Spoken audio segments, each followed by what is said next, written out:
Sud Radio Berkov dans tous ses états. Le fait du jour. Est-ce qu'on n'est pas en train d'assister, c'est passé inaperçu dans les médias, à un endoctrinement des journalistes européens pour une meilleure acceptation de l'islam et de l'islamisme?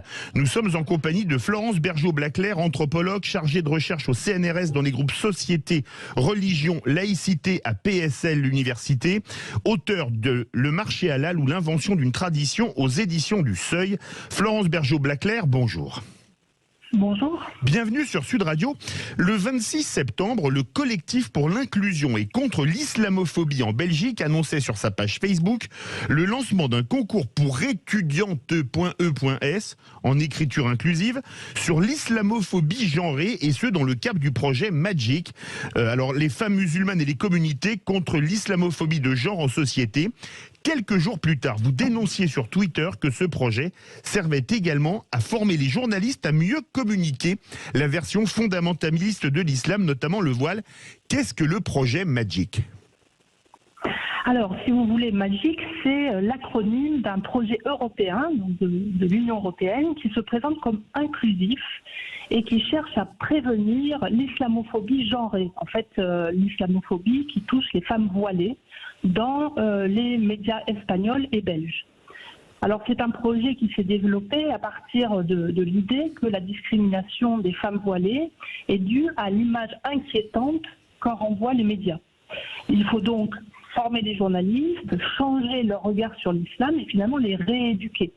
Et c'est ce que proposent donc les organisations fréristes, c'est-à-dire héritières de la confrérie islamiste des frères musulmans, qui composent le consortium de ce projet.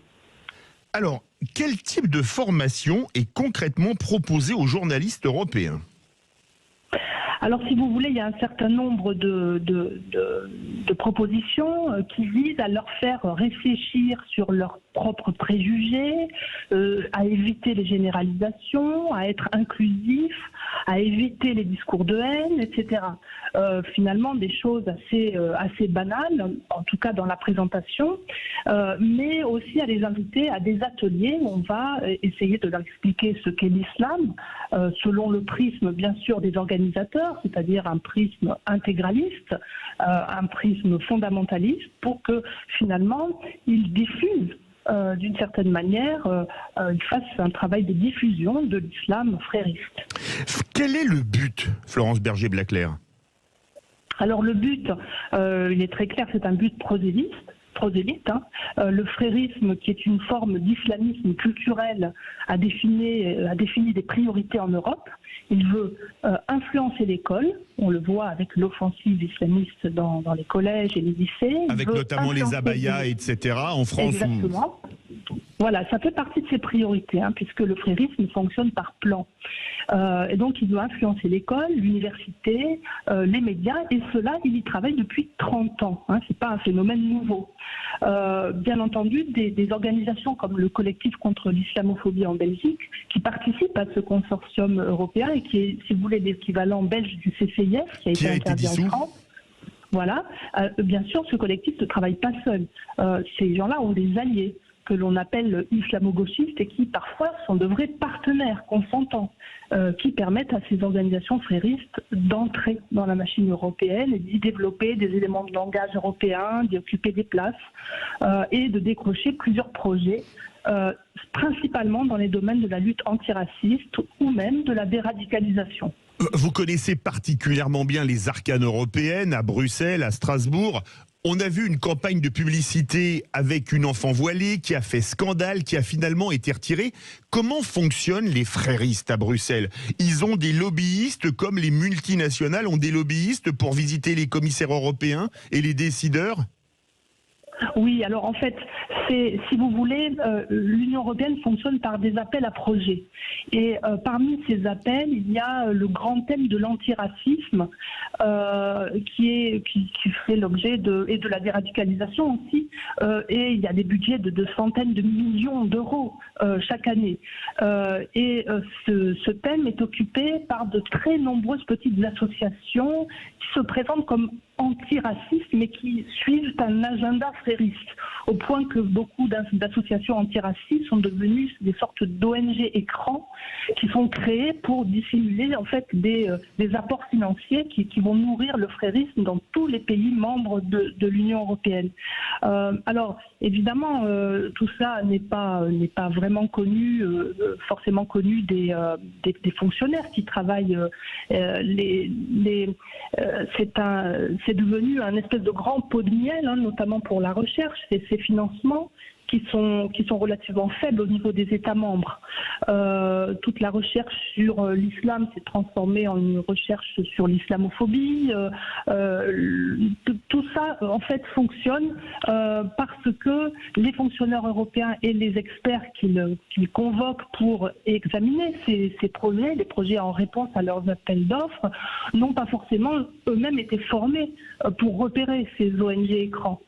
Donc, ils travaillent avec des grilles qui sont relativement bureaucratiques et ils ne voient pas à qui l'argent est distribué. Il y a aussi des lobbies qui jouent un rôle important. Le lobby journaliste de la Fédération européenne des journalistes, qui est mené par un Belge, qui est quelqu'un qui fréquente les réseaux fréristes à Bruxelles et qui permettent un peu d'acclimater à l'islam fondamentaliste tous ces journalistes qui vont ensuite diffuser cette bonne parole dans leur pays. Mais excusez-moi, les journalistes, c'est quand même incroyable, parce que je lis ce que vous avez tweeté notamment, c'est officiel, Magic est financé par l'Union européenne à hauteur de 257 486 €. Un tel budget, il faut quand même des gens pour le voter. Quels sont leurs intérêts vis-à-vis des frères musulmans ? Comment est-ce qu'on peut voter des choses pareilles? Et surtout, quand on lit, on va revenir un peu sur la synthèse de ce qui est demandé aux journalistes, c'est totalement hors de la charte de Munich. Alors, les budgets sont votés de façon globale. Comme je vous le disais, c'est plusieurs centaines de millions d'euros. Oui. Ensuite, il y a...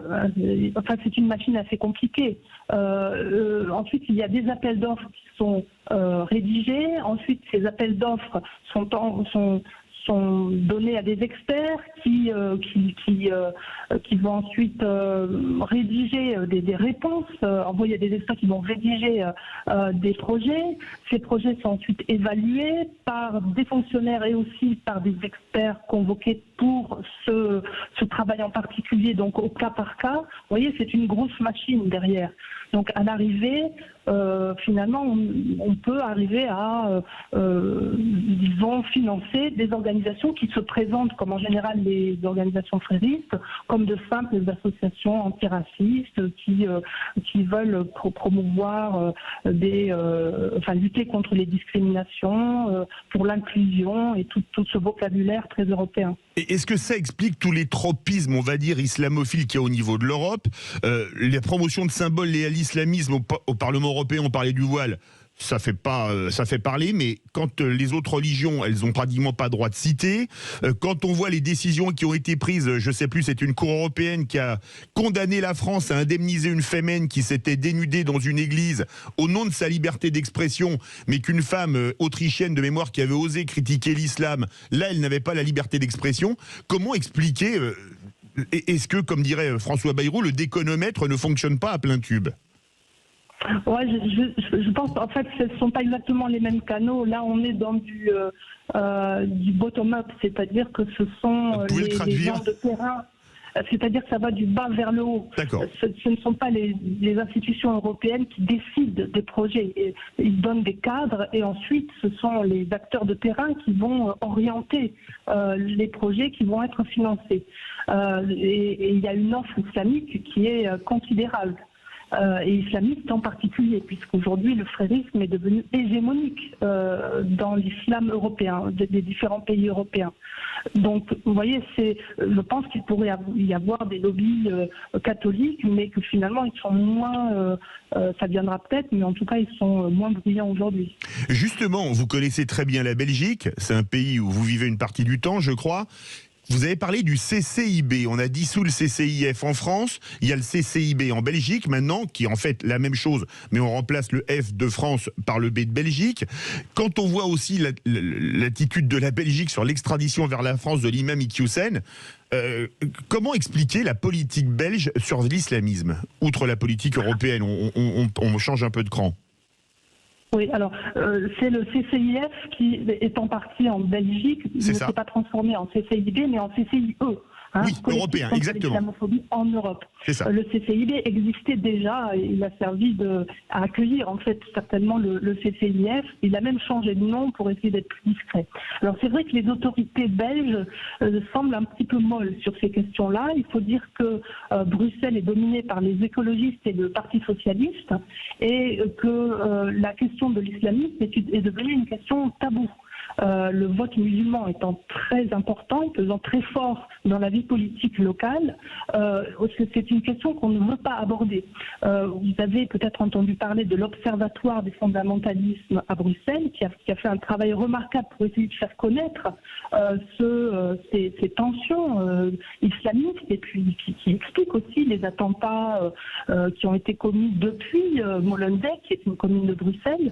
Et cet observatoire a vécu un véritable calvaire au moment où il a été créé, parce qu'il y a eu toute une cabale contre lui pour cacher cet islamisme. C'est le titre d'un de mes ouvrages justement qui raconte cette cabale.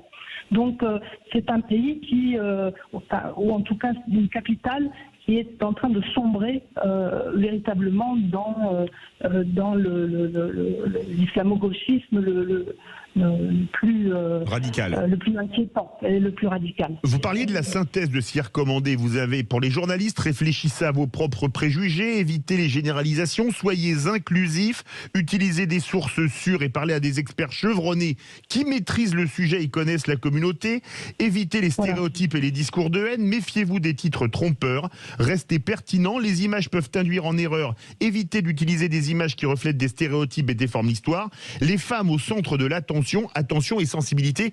C'est quand même un peu amusant que ça soit écrit notamment sur Facebook en écriture inclusive, alors que islamisme et féminisme, ça rime quand même pas totalement, non? Oui, mais c'est parce que si vous voulez décrocher un projet européen et les centaines de milliers d'euros qui vont avec, il faut que vous écriviez selon les éléments de langage et en écriture inclusive si possible. Vous voyez, vous aurez plus de chances de décrocher votre projet. Donc tout ça, c'est des appâts. Et derrière, bien sûr, par exemple, quand on vous dit de contacter les bonnes personnes de la communauté, et bien sûr, on va vous en proposer.